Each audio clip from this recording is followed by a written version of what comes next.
a former Microsoft and Google executive, now leading transformation for a top software company by focusing on its rich partner ecosystem and its over 400,000 customers. My next guest on Ultimate Guide to Partnering is well known for driving and leading transformative initiatives with two of the tech giants, and is now leading the charge at this juggernaut in the channel. This is the Ultimate Guide to Partnering, the top partnership podcast. In this podcast, Vince Menzione, a proven partner sales executive, shares his mission to help leaders like you achieve your greatest results through successful partnering. And now your host, Vince Menzione. Welcome to, or welcome back to the Ultimate Guide to Partnering. I'm Vince Menzione, your host, and today I welcome John Jester, is the Chief Revenue Officer at Veeam, a Gartner Magic Quadrant leader in the backup and data management space. Veeam has an enviable footprint of both customers and partners, and John is reshaping and leading Veeam's partner-first charge. I hope you enjoy this discussion as much as I enjoyed welcoming John Jester. I'm so excited to welcome Athletic Greens as the latest sponsor to Ultimate Guide to Partnering. Friends who know me well know I've made taking a green drink supplement part of my health ritual for over 20 years now. About 5 years ago, I added Athletic Greens, and now their product AG1 has become my go-to green drink supplement. AG1 is packed with 75 high-quality vitamins, minerals, whole food source superfoods, probiotics, and adaptogens. If you'd like to give AG1 a try, Athletic Greens is giving away a free 1-year supply of vitamin D and 5 travel packs with every new purchase. Check them out at athleticgreens.com/Vince M. John, welcome to the podcast. Vince, it's fantastic to be here with you on the Ultimate Guide to Partnering podcast. I am so excited to welcome you as a guest on the Ultimate Guide to Partnering podcast. You're the Chief Revenue Officer at Veeam, a leader in the backup, recovery, and data management space. And we both worked at Microsoft, so welcome. Yeah, no, it's great to be here. I think we shared 8 years together at Microsoft, so quite some time together working with partners, helping them be successful back at Microsoft. So a rich career in technology, of course, Microsoft and the work that you've done at Google. But for our listeners that don't know you, can you tell us a little bit more about John Jester? Yeah, you bet. So, we already mentioned this, but I spent almost 20 years at Microsoft, various roles, including the global accounts business, so the top 100 enterprise accounts around the world, the worldwide specialist sales team, which was basically where Microsoft had the specialists focused on cloud, and then building out Microsoft's customer success business, which owned global adoption of Microsoft 365, Dynamics 365, and then consumption for Azure. So long time at Microsoft, and then a little over 3 years at Google Cloud, running worldwide professional services, customer success, support, learning, and the executive engagement program. But it was all about, hey, how do you work closely with partners to add value to customers, make them successful using Google Cloud, make them successful using Microsoft. So yeah, long history working with partners, long history in the enterprise space.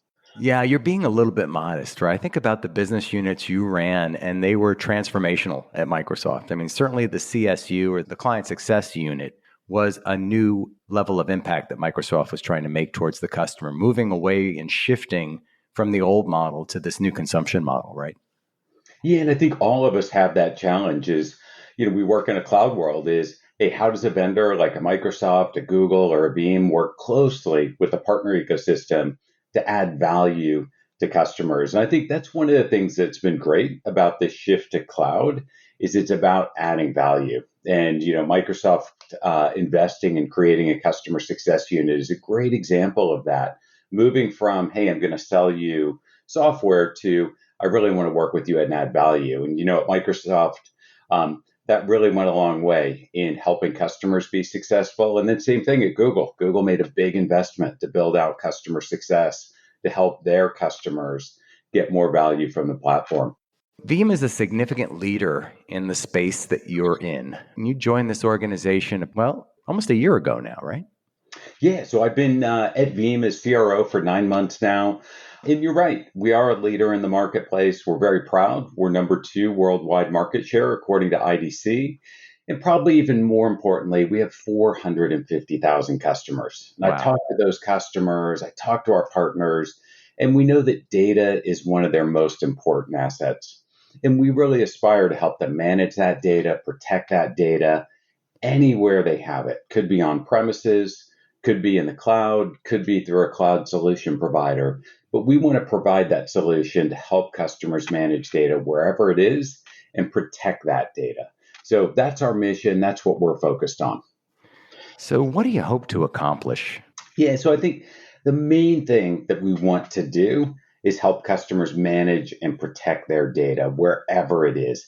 That's the goal, that's our focus. And we're going to do that by working closely with our partners. I think one of the things that we're so proud of at Veeam is we are 100% indirect business. Every deal we do goes through the partners. And it's core to how we think about our strategy. It's core and how we think about going to market. But even with that focus, working closely with partners, I think the main thing that we try to anchor ourselves in is how do we make our customers successful? And I think that's how you create the best partner models is you don't just sit down and talk between the vendor and the partners and what we're going to do together. You actually start with the customer.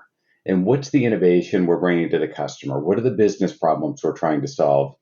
And then reverse out what's the right partner model so that you can go to market together and make those customers successful. And I think that's so important. And, a couple of things that we're starting to see, at Veeam, our product portfolio is getting broader. We've added in protection for Microsoft 365. We just launched a new product for Salesforce. And then we've really seen tremendous growth for a product we call Kasten, which is protecting Kubernetes. But all that means we're getting a more complex product portfolio. And that means we have to work with our partners in new ways. We've launched a competency program so that we can help make sure our partners have the right competencies across that product portfolio. And the other thing that our partners came to us and said is, hey, we're starting to specialize. How can you help us work together, the partner ecosystem? So that's something we've really focused on lately is, hey, bringing our partners together so that we can create better solutions for our customers. So I'd say, hey, those are things that we're really trying to get done, but anchor ourselves. Let's make the customer successful. And how do we work with our partners to make that happen? I love the focus on the customer, right? The customer being the North Star. Veeam has a really strong pedigree. I mean, I speak to some of your partners, and I know many of your partners. And in fact, some of your partners will say that Veeam is like my favorite organization to work with. And I've heard that literally from one of the leading organizations out there. So this focus on customer, how do organizations and partners best work with Veeam? Is there a strategy for them to engage with you and your organization? Yeah, absolutely. And hey, it makes me incredibly proud when I hear you say that about partners really wanting to work with Veeam because it is part of our DNA is working with partners. And, we do our partner advisory councils every quarter. It's like gold to me, the feedback I get from partners. But yeah, working with Veeam. So we have 35,000 partners that work with us. We're proud of that. But what we want to do is engage with each partner. And I mentioned that competency program. That's something that we've really been investing in. But work with us, help us understand where do you want to focus? Where are your competencies? How can we help you develop those and go to market together? One of the things I'd call out is we have something called Veeam Cloud Solution Provider Program. And this is something customers started asking for is, hey, we want more of a cloud solution provider type service that we can consume like cloud, but can be customized, can meet our needs. And we now have over 10,000 VCSP partners who are hosting Veeam, who are working with customers, creating these unique solutions. And I just bring that up as one example of, hey, thinking about a customer need, reverse engineering, what's the right partner model, coming up with the competencies, and then really taking that to market together. So that's a great example of what we do together. Of course, hey, some of our customers want to work with the hyperscalers. So we're in the marketplace for Azure, for AWS, for GCP. And then our distribution partners, they've got their own marketplaces and they came to us and said, hey, how can you be part of that? And I would just mention a couple, Stream One from TD Synnex, Aerosphere, Ingram Marketplace. So, we really try to listen to our customers and then work with our partners to build the solutions they want and then create it in a mechanism that they can purchase and consume it based on their choice. Many organizations are learning to do more with less. And as you think about how you're going to reach your revenue targets this year, I recommend you check out PartnerTap, a founding sponsor of Ultimate Guide to Partnering. PartnerTap's pipeline discovery and co-selling platform will help your channel and sales teams to hit their revenue targets faster, even with fewer resources. PartnerTap gives your teams the new automation and partner data you need to source more pipeline and close deals faster with your best partners. You can find out more information at partnertap.com. Marketplaces are just so important right now. I don't know if you saw the latest from Canalys, $45 billion that will flow through marketplaces by 2025. So you're prescient in leading the charge here, John, on marketplaces. You mentioned the hyperscalers, and we talked about the cloud solutions, 10,000 partners in the VCSP program that you have. What do you do there? Like, how do you get those organizations best engaged with Veeam? Yeah, so we have a dedicated onboarding program where we go through the technical competencies, and a lot of those VCSPs actually customize our product and they add value-added services on it. And that's where we spend the time with them is, hey, we don't just want partner number 10,001 offering Veeam. As much as I love our partner ecosystem, what we want to do is, hey, what are the unique competencies they have? How could they extend our product? How could they add additional services on that add more value for the partners? And that's the type of conversations we really lean in and spend time on.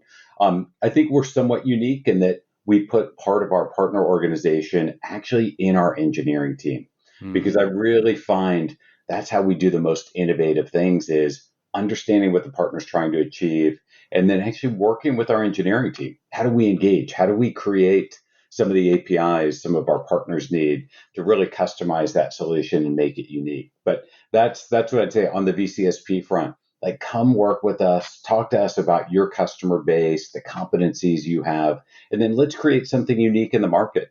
And I'd even say, the GSIs have approached us and talked about, hey, they're building out business continuity practices. They're building out data protection practices. How can we work together to make Veeam part of that?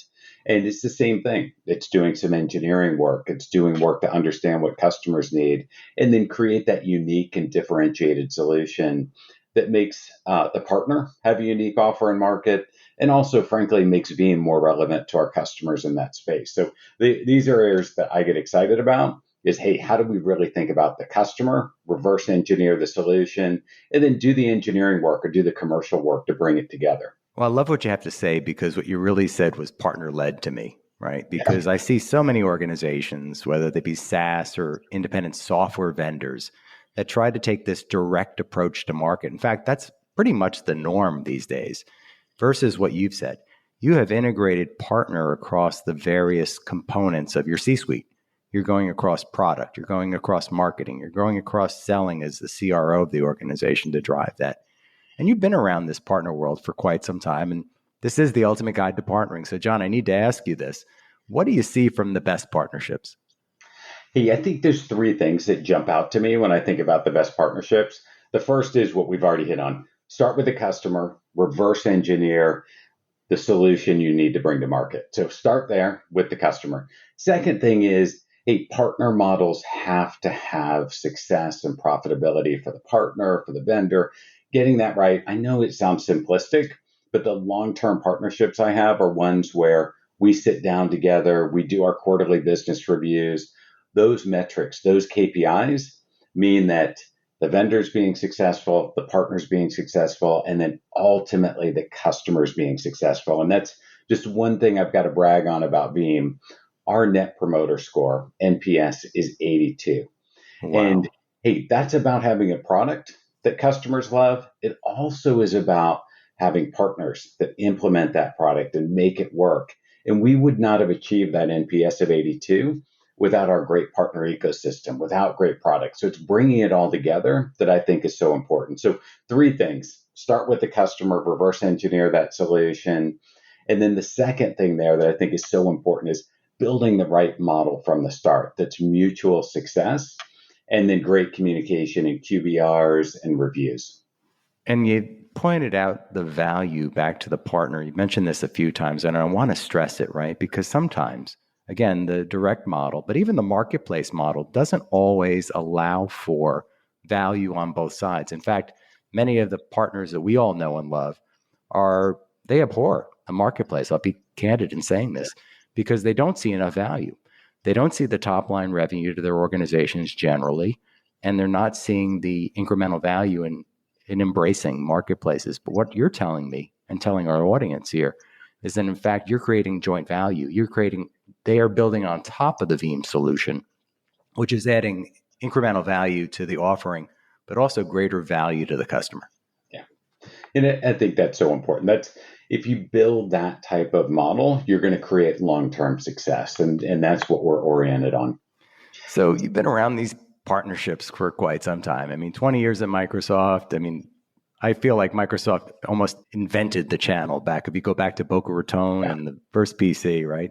Yeah. And then 3 years at Google, running a client-based or customer-focused organization, but also very partner-centric. Why do you think that organizations often don't get it right? Like, what would you say to the partners that you had worked with or the organizations that you were trying to partner with that didn't get it right? What would you say to them now?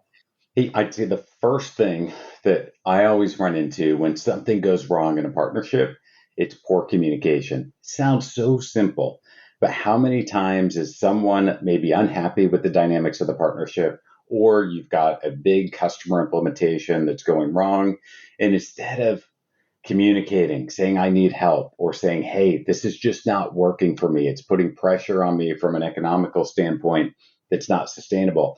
Like, be transparent, have the conversation. And I've always found that when you have an open dialogue, you can course correct, you can fix partnerships, you can fix a challenging customer implementation, et cetera. Where it goes wrong, you don't have the open communication, things build up, and inevitably there's some type of blow up, and that can be unrecoverable.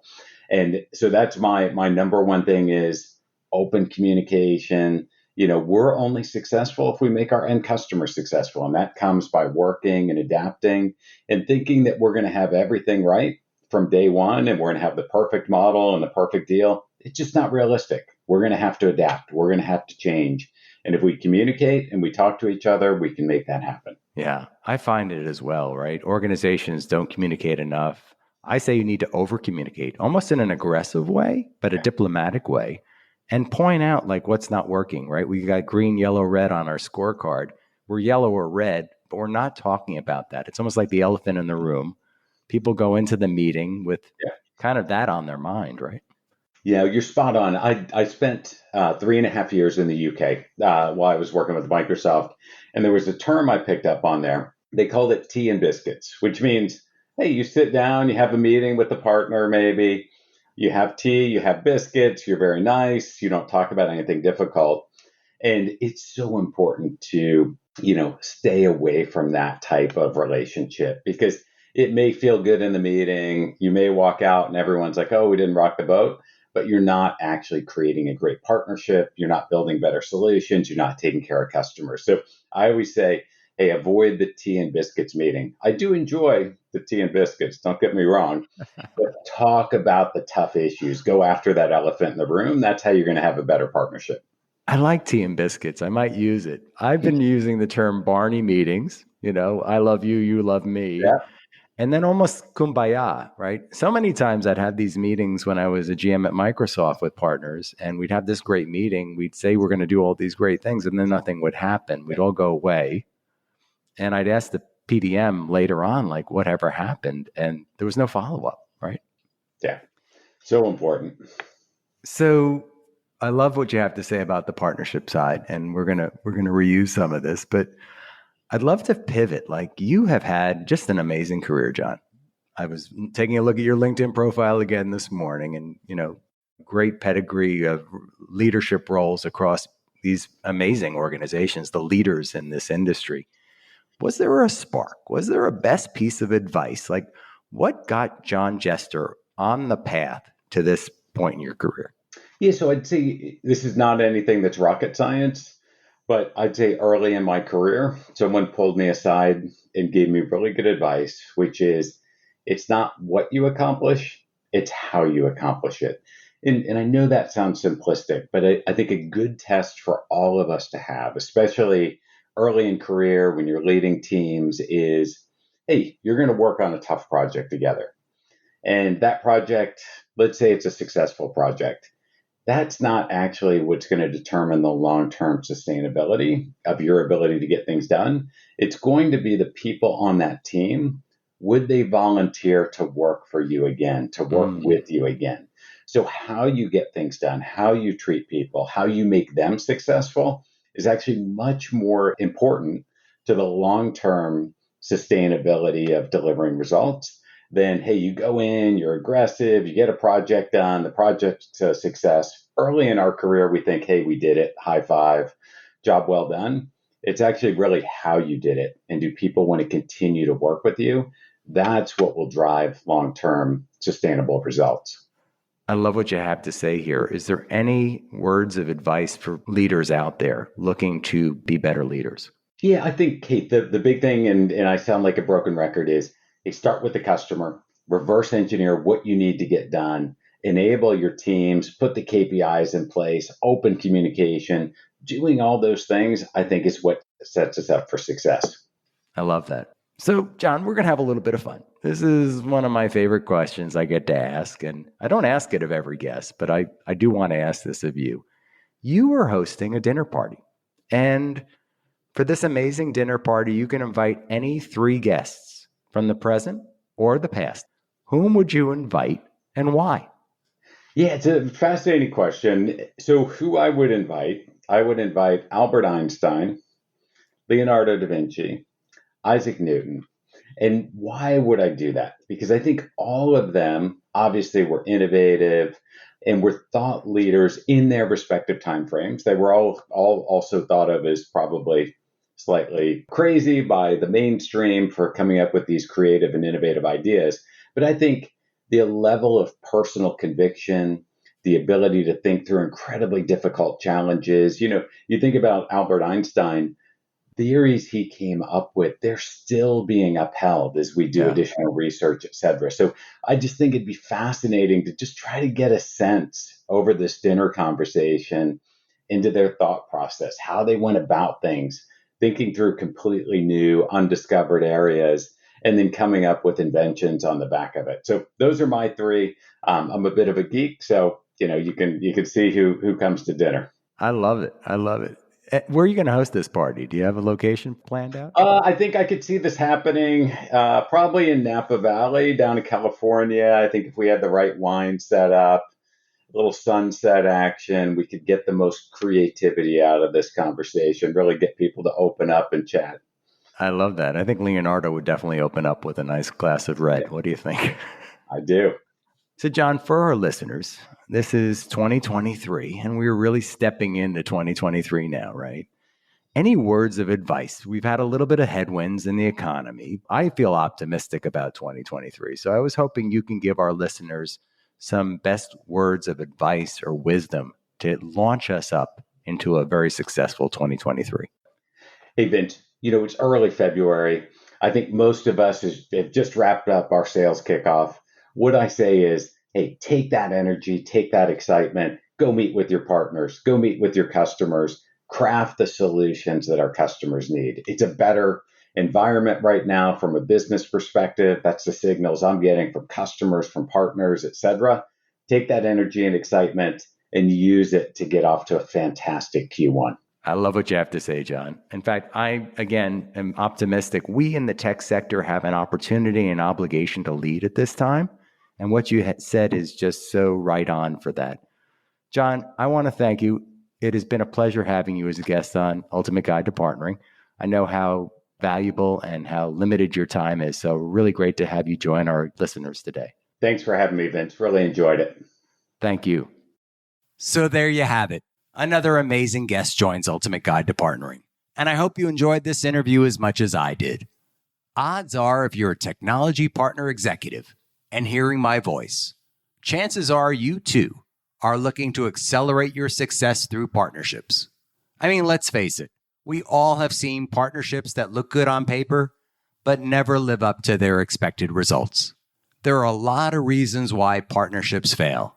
And at Ultimate Partnerships, we help you get it right by applying a proven set of best practices and framework that's used by leading partners working with Microsoft and other technology giants. If you want to learn more, follow the link in the show notes or visit our website at ultimateguidetopartnering.com. Thanks so much for listening to this episode of The Ultimate Guide to Partnering with your host, Vince Menzione, online at ultimateguidetopartnering.com and facebook.com/ultimateguidetopartnering. We'll catch you next time on The Ultimate Guide to Partnering.